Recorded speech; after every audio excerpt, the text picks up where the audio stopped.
I'll call call to order the meeting of the Assembly Natural Resources Committee. First in sign-in order is Senator McGuire. Senator McGuire. Let's establish a quorum first. Please call the roll. Assemblymember Williams. Here. Williams here. Dow.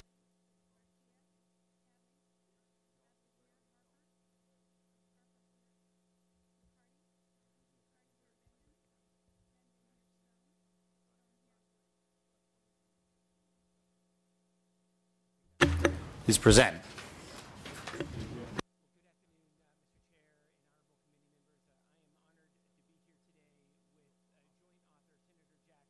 Presents the beautiful Central Coast of California along with Assemblymember Williams. And we're here to talk with you about Senate Bill 788. California's coast is truly a world wonder. As we all know, its natural splendor attracts over 150 million visitors annually. And while Northern California, which I represent, 40% of the California's coastline is known for its majestic redwoods and rocky shores, Southern California has the iconic palm trees and warm sandy beaches. The coast is part of our state's identity, and we have spent billions of dollars to protect its natural resources. The California coast has another significant benefit as well. It's a core part of our state's economic engine.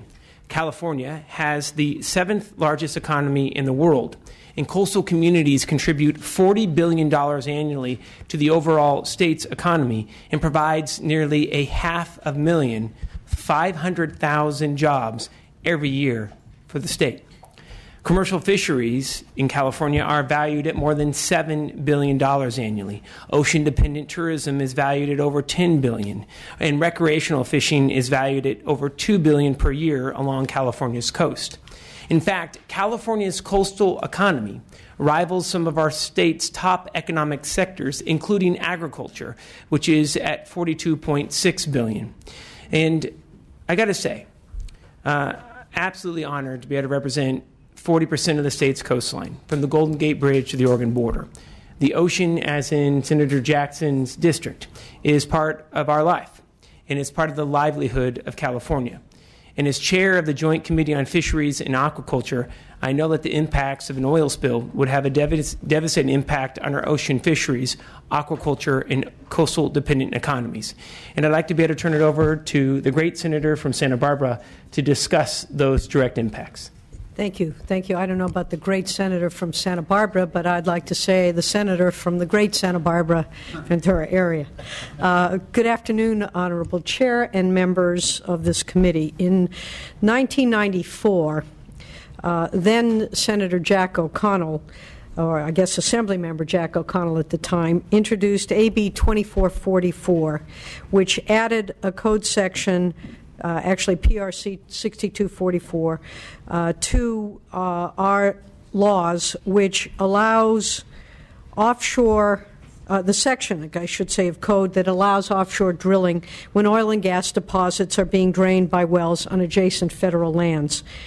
In 1999, the legislature passed the Marine Protection Act, which designated the area covered by this bill to be considered part of the marine protected areas. Now, this is called Trancheon Ridge, and it is now a state marine reserve. State marine reserves are supposed to be maintained undisturbed and unpolluted. So there was legislation that passed many years earlier that said under certain conditions oil can be drilled. But what that bill actually also said was that the entire state of California was going to be protected from any further offshore oil drilling, with the exception of this little area, which might at some time in the future be subject to drilling. In 1999, as I just mentioned, we passed the Marine Protection Act. And this area, because of its unique tides, its unique location in areas where you get the warm waters of the south meeting the colder waters coming down from the north, is one of the Earth's most extraordinary ecosystems. There are fish and fowl and wildlife that exist here that exist nowhere else on the planet. It is an extraordinary area. And with that designation as a marine protected area, acknowledging its uniqueness, we have tried to protect that area. And up until very recently, it was undisturbed and unconcerned as the potential for being a site of additional drilling. It is the only location in the state that this bill will impact. This is truly a district bill. This place, as I mentioned, and is one of only 5, by the way, locations in the world that contains such a diversity of sea life, marine ecology, and vegetation. And I would love to invite all of you to come to this area. It is truly spectacular. Now, this bill, which I authored last year and which I am happy to be working with Senator McGuire on this year, seeks to protect this valuable resource by repealing a section of the code that is truly out of touch with the 1994 Coastal Sanctuary Act and the 1999 Marine Protection Act. Unfortunately, Santa Barbara is no stranger to oil spills, and when I introduced this bill last year, we had a couple spills, one 20 years ago and then the most significant one back in 1969. And it was actually one of the worst the nation has ever experienced. The oil spill resulted from a well drilling blowout on an offshore oil platform which was off the Santa Barbara County coast. About 6 weeks ago, we had another oil spill. Again, we hear about how oil drilling and oil pipelining is so safe and there will be no problems. And suddenly, some 7 weeks ago now, I know because it happened on my birthday, not exactly the birthday present I was hoping for, but there was the spill of at least, and we had a hearing on this the other day, we know at least 105,000 gallons. If not more. We still will not know. And over 20,000 of those gallons, at least, spilled out into the ocean. And it has killed hundreds of birds. It has affected and killed hundreds of mammals. It has desecrated the coastline. We had to close an area of State Park that has been and is one of the most frequently sought after for summer vacationing, particularly when people are coming in from some of the hotter parts of the state to come up and to recreate and to enjoy the beautiful coast of California that belongs to all of us. And it is also part of our local economy, as Senator McGuire pointed out. But here we are now still cleaning up this oil spill, and there will always be spills if there is oil drilling. We know that. It is a dangerous effort, and when oil spills, especially crude oil, we know it's toxic. We know it has a tremendously detrimental impact on everything that it touches. And so what this bill is asking for is it is asking for us to essentially close that loophole, that one little area on the coast of California that could still be subject to oil development. We're not saying that we are going to stop all other oil development and drilling that has been going on, but we are saying in this area, which since the loophole was created has become a marine protected area, and since we know that there is an attempt to try to drill as far and wide as we can, that this area now is vulnerable to the potential of oil drilling. It will not impact the cost of oil 1 cent, but what it will do, should there be oil drilling allowed, it could impact the coast of California that is precious to all of us and an economic driver to those who live within its areas. And with that, I would ask for your aye vote. Your witnesses get 2 minutes each, 3 witnesses, 2 minutes each. Thank you, Mr. Chair. We'd like to quickly introduce the witnesses. Starting out today will be Linda Kropp with the Environmental Defense Center. We then have Jeanette Weber with the Greater Santa Barbara Lodging and Restaurant Association, and Hans Cole, who is with one of the leading outfitters of sporting goods and sporting good clothing, Patagonia, and we're grateful that all three are here today. Thank you and good afternoon. I'm Linda Kropp, Chief Counsel with the Environmental Defense Center, which is headquartered in Santa Barbara County, the site of the 1969 oil spill. And on behalf of our thousands of members as well as many organizations around the state, I urge you to support SB 788. EDC was the sponsor of the original California Coastal Protection Act in 1994, and we applaud the legislature for considering this amendment, which would implement the original vision of the bill, which was to protect the California coast from the Mexican border to the Oregon border from the risk of an additional oil spill. This bill, as you have heard, will close the final loophole in the California Coastal Protection Act by eliminating the possibility of new leasing in state waters off of our coast. This bill is consistent with numerous actions taken by the state to protect our coast from both state and federal oil leasing. In fact, recently California joined the states of Oregon and Washington in opposing new offshore federal leasing, and we are concerned that if the state doesn't pass this bill, it will send the wrong message to the federal government. How can we expect them to protect our coast from leasing if we aren't willing to protect our coast from leasing? The recent Plains All-American Pipeline spill is a tragic reminder of how vulnerable our precious coastline is and how inevitable oil spills are. The threat is real in this area as well. The area that would be exposed to new leasing is not that far from the Refugio oil spill. It's only a few miles up the coast and would impact the same very sensitive area. This area is proposed for more oil development. Sunset and Exxon have been trying for more than 10 years to develop this area. There was an environmental impact report conducted that said that whether oil drilling occurs from onshore or offshore by slant drilling or any other means, it would have a devastating impact on the coast. It would result in a very significant risk of another oil spill. Santa Barbara has been home to the majority of California's worst coastal oil spills, and that's why our County Board of Supervisors, along with a lot of organizations in the community and businesses, all support this legislation. As Senator Jackson mentioned, we also worked really hard to get marine protected areas off of our coast, and we have 2 state marine reserves in this area that need to be protected as well. People in Santa Barbara and throughout the state are still reeling from the recent oil spill. It will be years before we realize the true extent of the damage and recover completely. Please do not allow another tragedy to occur again along our coast. Please support SB 788.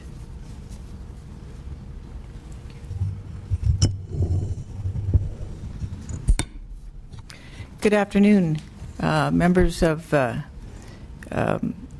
Senate here and my name is Jeanette Weber. I'm from the Greater Santa Barbara Restaurant and Lodging Association. We represent over 100 businesses, tourism businesses in Santa Barbara County. Most of the tourism businesses are in the south coast of Santa Barbara County. We have restaurants, we have lodging, we have ocean-going sporting businesses, all of which depend on our beaches and our beautiful coastline for their success. So recently, we've done some studies about what people like to do in our Santa Barbara County area. 84% of them love to go to the beach. 47% of them love to enjoy the ocean activities, such as whale watching and fishing and that sort of thing. Most of our guests find us by the internet. They find us with the Twitter and Instagram and on the internet. 55% come from California, 30% come from international countries, and about 15% come from out of state. But what happens when we have an oil spill, like the one we had just a few weeks ago on May 19th? It was about 3 days before Memorial Day weekend, and we started to scramble. We started to get phone calls as to what's happening in Santa Barbara. Are your beaches covered in oil? I heard it on the BBC before I heard it on the local news. And our guests are calling. They want to know if Santa Barbara's still open. They want to know, should they cancel their reservations? And many, many did. We're still tallying that information now. It was very scary. As a matter of fact, I just got a note here from our Visit Santa Barbara, which is our advertising organization for for Santa Barbara County. And they said Visit Santa Barbara continues to proactively address the destination's image following the May 19th refuel oil spill. The image that shows birds covered in oil, the image that shows wildlife dead on the beaches, the image that shows citizens being shooed away because they're not allowed to help with this oil spill. We've been making sure to provide consumers, partners, media, trade, and industry colleagues with updates emphasizing that 90 miles of beaches are open in Santa Barbara County and that the experience is safe and enjoyable. We are also reminding them that our hotels, shops, tour operators, and restaurants are open for business. So even if the beach is closed, the perception is that Santa Barbara County or the businesses along the coast, and it can go from, that oil spill lasted, 9 miles. It was 9 miles long. We saw evidence of oil 90 miles down the coast. And this was a smaller one compared to really what could have happened. And with the amount of tourism businesses all along the California South Coast, the financial impacts are tremendous. And I'll just give you a couple of snippets of what kind of financial impacts we're looking at. In 2014, we had 6.1 million visitors in Santa Barbara County. We paid $45.8 million in taxes. We had spending, a total spending of guests who stayed in our lodging businesses. They spent $850 million, just under $1 billion. So the fact of the matter is if the guests don't come to Santa Barbara because there's an oil spill, where are they going to go? They're going to go to Florida. They're going to go to Hawaii. They're going to go to North Carolina, South Carolina. They're not going to come to California. So the extent of an oil spill in our community is just huge, just huge. I actually went and visited Valdez, Alaska, 10 years after the Exxon Valdez happened. That little town was a growing tourism town, and now if you go to Valdez, you'll see that it's not a very successful tourism town, and it never came back. So we ask you, as tourism businesses in Santa Barbara County, to please support SB 788. Thank you so much. Thank you. I need to remind witnesses and senators to tell their witnesses that in this committee, testimony is 2 minutes each. I will add 2 more minutes onto the oil company's testimony after this, the opposition, because we got to balance that. So please keep testimony under 2 minutes. Understood. Thank you. To the members of the California State Legislature present today, thank you for your attention to the health and safety of our coastline and ocean. My name is Hans Cole, and I work as the Director of Environmental Campaigns and Advocacy for Patagonia. We are a California company founded in Ventura and based there since 1973. While our brand has global reach, the heart of our business and close to 500 headquarters employees remain just a short walk from the beach in Ventura. We have 6 Patagonia-owned stores in California, from San Diego up to San Francisco, and none of our facilities are more than a few miles from the coast, most just a few blocks away. While the coastline of Santa Barbara and Ventura counties is perhaps one of the most beautiful on Earth, it's also home to heavy oil and gas extraction operations on and offshore. On most days, the impact of the fossil fuel industry on our lives is relatively easy to overlook. On other days, as a local business and as coastal residents, we feel the impact from the drilling that takes place in our backyards much more significantly. May 19th was one of those days. The spill of more than 100,000 gallons of crude oil on the Gaviota coast near Refugio Beach hit home for Patagonia in a big way. It broke our hearts to witness our beach and pristine coastline become damaged in this way. These are places where we swim, surf, walk with our dogs, play with our kids and our families. Oil from a pipeline operated by Plains All American, oil that came from an onshore pipeline carrying oil drilled and extracted offshore, washed out into the sensitive environment of the Santa Barbara Channel. We were reminded of the 1969 oil spill off the coast of Santa Barbara, which released an estimated 2.4 million gallons of crude oil, impacting 35 miles of our coastline. As environmentalists and local residents, we feel angry. In spite of more than 45 years of presumed advances in technology and regulation, we are still seeing major oil spills and accidents on our coast. To put it bluntly, we have seen the proof time and again. There is no completely safe, risk-free way to drill for oil offshore. Frankly, our coastal environment is just too important for us to continue to put at risk in this way. How do spills of this kind impact the outdoor economy, or the surf industry in particular? When they happen, beaches and campgrounds are closed, summer visitors are turned back, as my colleague said, and commercial and recreational fisheries are impacted. Businesses in California stand to lose from more offshore oil and gas drilling in our waters. I should be clear that Patagonia, like our entire economy, is dependent on fossil fuels. We use oil and gas to make, transport, market, and sell our products. But just as we feel the heavy impact of offshore drilling in our waters more acutely on some days than others, those same moments also drive us to speak up, ask tough questions, and push hard for changes in the system. In spite of many efforts from our community, elected leaders and activists, we just haven't moved far enough in the 45 years since the '69 spill. Right now, even more offshore drilling is on the table as a result of the loophole in the California Coastal Sanctuary Act. And Patagonia isn't the only business that has recognized this. 190 California businesses, ranging from friends in the outdoor sector to local businesses in the tourism sector to larger industry-wide groups like the Surf Industry Manufacturers Association, have signed a letter calling for lawmakers to pass SB 788 and stop new offshore oil and gas leases in the wake of the Refugio spill. Our lives as residents and livelihoods as California businesses, large and small, depend on a healthy environment. We will continue to push hard to source our energy from clean sources, but as we remain dependent on fossil fuels, we can work hard to support legislation that will help prevent future oil spills.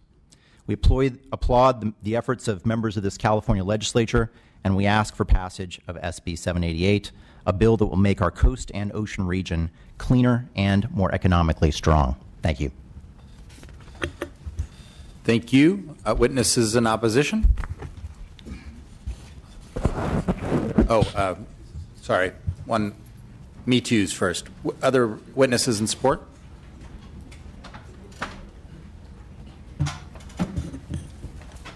Good afternoon. My name is Ray Pingle. I'm a member of Sierra Club, California, and I first would like to thank Senators Jackson and McGuire for putting this very important bill together.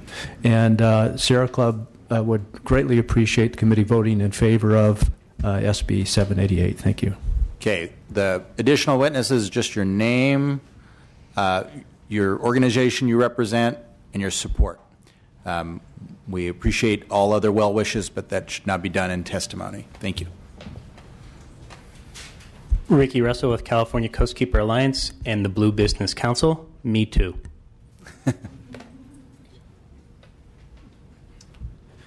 Corey Bullis on behalf of Environmental Defense Fund, also in support.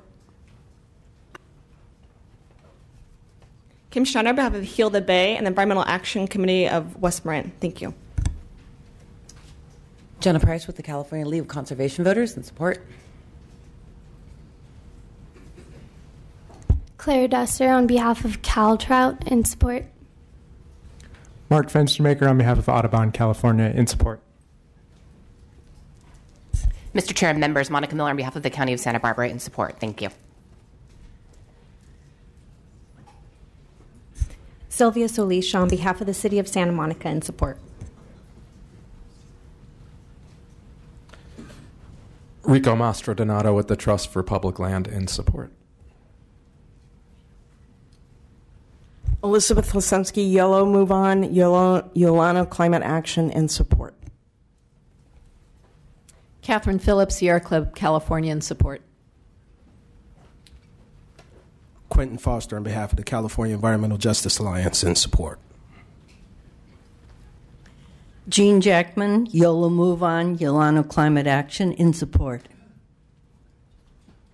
Katrina Robinson on behalf of the Ocean Conservancy in support.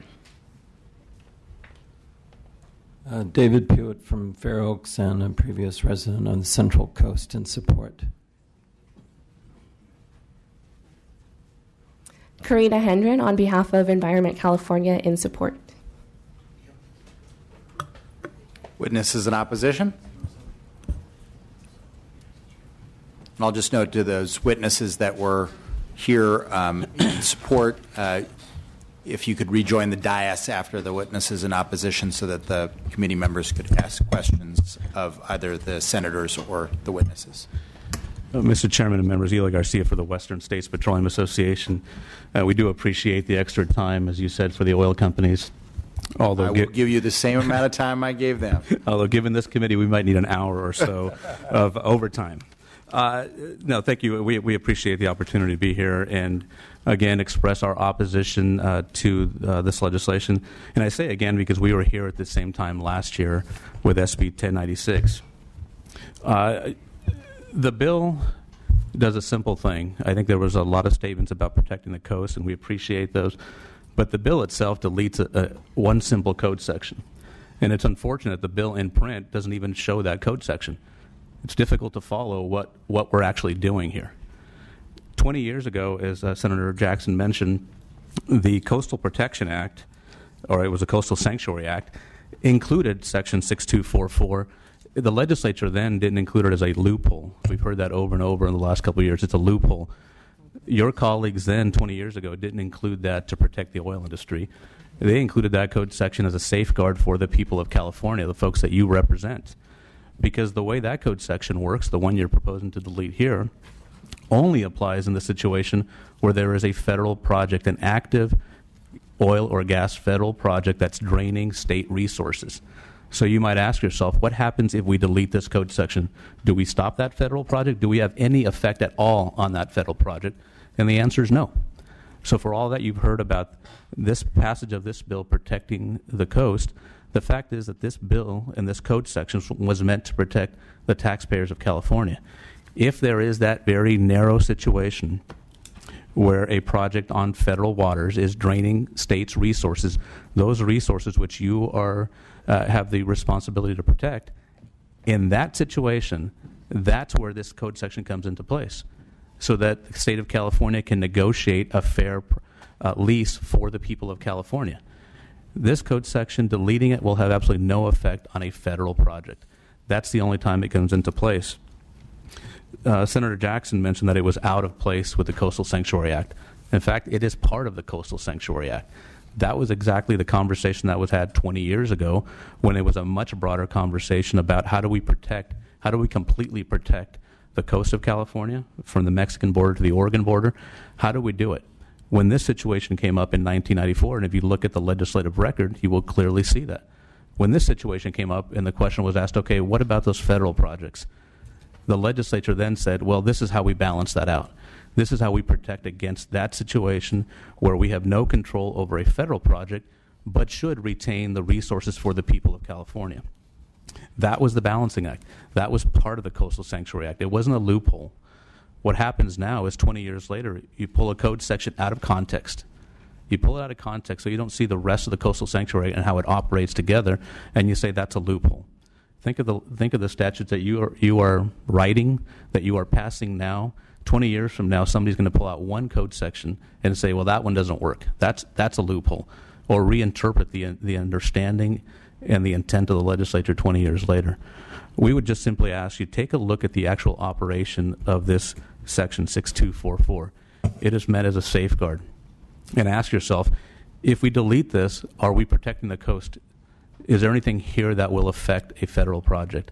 We think the answer is no, and we would encourage you to take a look at the entirety of the Coastal Sanctuary Act. Thank you.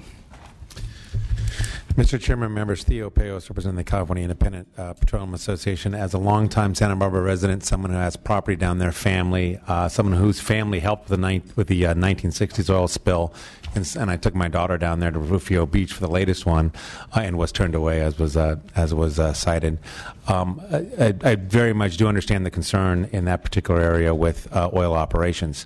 I think what's a little confusing in the presentation of this bill, and I certainly understand the passion and the concern, is that this provision in the law only applies where there is already existing drilling by nature of the language. So this exemption can only be contemplated to be used, and every time it has been contemplated, by the way, it was denied, but every time it would even be contemplated to be used, it would be where there is already drilling by a federal operator. Now, the only way a county or a state could affect the operations of a federal operator is by having some leverage over them. And this code section gives them that leverage. Basically, the way it's used is if you will cease operations by a certain date and take your facilities down by a certain date, we will allow you to access these resources in state waters that you are already accessing anyway by virtue of a federal lease, but you can access them more quickly if you were able to drill into state waters. So it's really a matter of a facility that is drilling in one direction being able to drill in the other direction, with the potential benefit of ceasing operations earlier, one, and two, getting revenue for the state and county. This is exactly what happened many years ago with the Tracheon Ridge project that many of you have already heard about. There was a number of benefits that were going to go to the state, to the county, including close to $1 billion up front, and then hundreds of millions of dollars annually after that. Huge concessions to the county and the local communities. It was ultimately denied, but the idea was to get these benefits and also get the ability to close those federal operations and dismantle those facilities by a date certain set by the state, a power they otherwise do not have. And that's why I believe this code section is important to retain in the law. And for those reasons, we'd ask for your no vote. Thank you.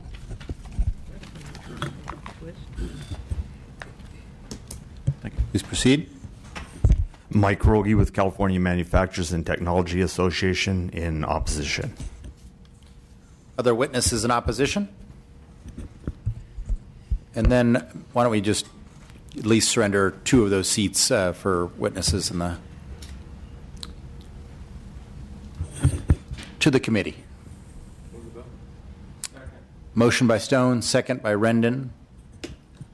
I do want to ask the senators or the environmental attorney from Santa Barbara to respond to the question of the leverage that this law would create or not create. The claim by the representative from WISPA was that would just take the state out of the equation and the feds could still approve the lease. Could you speak to that? Mr. Chair, thank you so much. We'll respond to on a few levels. The word confusion was used 3 times from those in opposition, and there is no confusion on our side. So first of all, the federal government has granted a 5-year moratorium in federal waters for all new offshore oil leases. There's currently a platform in federal waters, Platform Irene, which is draining into state waters. We continue to receive the $8 million per year that goes to the general fund from that platform. So this letter that everyone has was signed by the governors of Oregon, Washington, and California, asking for a permanent ban. The Obama administration granted a 5-year moratorium. If we want to talk about how this state is being can receive the funds from draining, it's the Outer Continental Shelf Lands Act. That will guarantee ongoing revenue coming into the state of California. I'd also like to be able to address the issue of loophole, because we have been in direct communication with Mr. O'Connell. Mr. O'Connell was the author of Assembly Bill 2444. The author, and I'm going to read exactly from his bill, introduced the bill to unify existing prohibitions of oil leases in the state waters by providing for a universal permanent ban on new leases. The Senate amendments reinstitute authority to modify state lands lease boundaries for development of oil and gas subject to more restrictive conditions. So, and what we've also heard is that this loophole was intentional. We have a letter from Mr. O'Connell dated June 14th that says to the contrary, and I'm going to read from his letter. The original intent of the California Coastal Sanctuary Act was to place the entire California coast from the Mexican border north of the Oregon border in a permanent sanctuary. Accordingly, the Act prohibits any state agency or officer from entering into any new lease for offshore oil or gas extraction. So we went to the source, because what we have heard is that this loophole was intentional. And according to the author, who brought forward the original bill, and these are my words, that's simply not true. So, and I want to also point out that this bill is practical. This proposed legislation does not focus on any of the nearly 30 oil rigs that are currently in operation off of the California coast today. It's only focused on new potential rigs that would be developed offshore. And as the gentleman from Patagonia had mentioned, California needs oil and gas to keep our economy moving, which is why we are looking to the future to ensure that we do not have another Santa Barbara oil spill.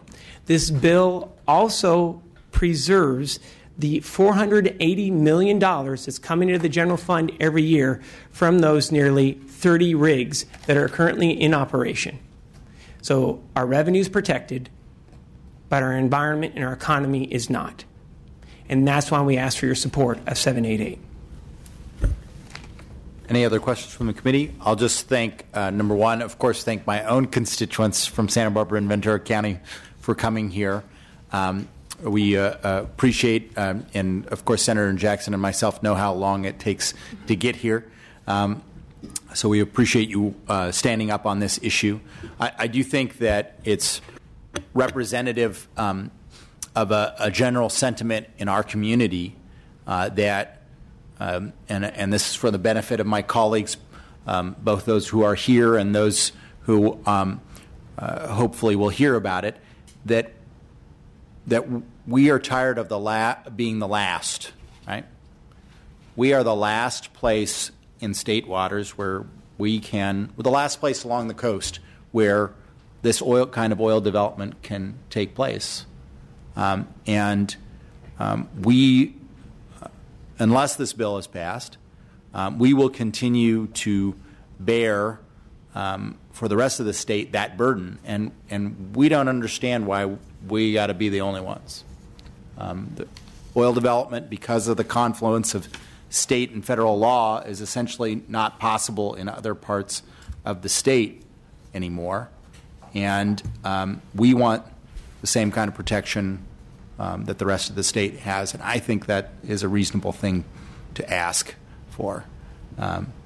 So the chair's recommendation is aye. Any other comments from the committee? Mr. Wood. Yeah, just a comment to the senator. First of all, thank you for bringing the bill, and I'm going to be supporting the bill today. We've also had conversations with your office about being a co-author a couple months ago on this. Would like to see that happen before it hits the floor of the Assembly. So, thank you. Chair's recommendation is aye. We have a motion and a second. Please call the roll. Assemblymember Williams? Aye. Williams, aye. Daly? No. Daly, no. Garcia? Hadley? Aye. Hadley, aye. Harper? No. Harper, no. McCarty? Aye. McCarty, aye. Rendon? Aye. Rendon, aye. Stone? Aye. Stone, aye. Wood? Aye. Wood, aye. Senators, your bill is out. But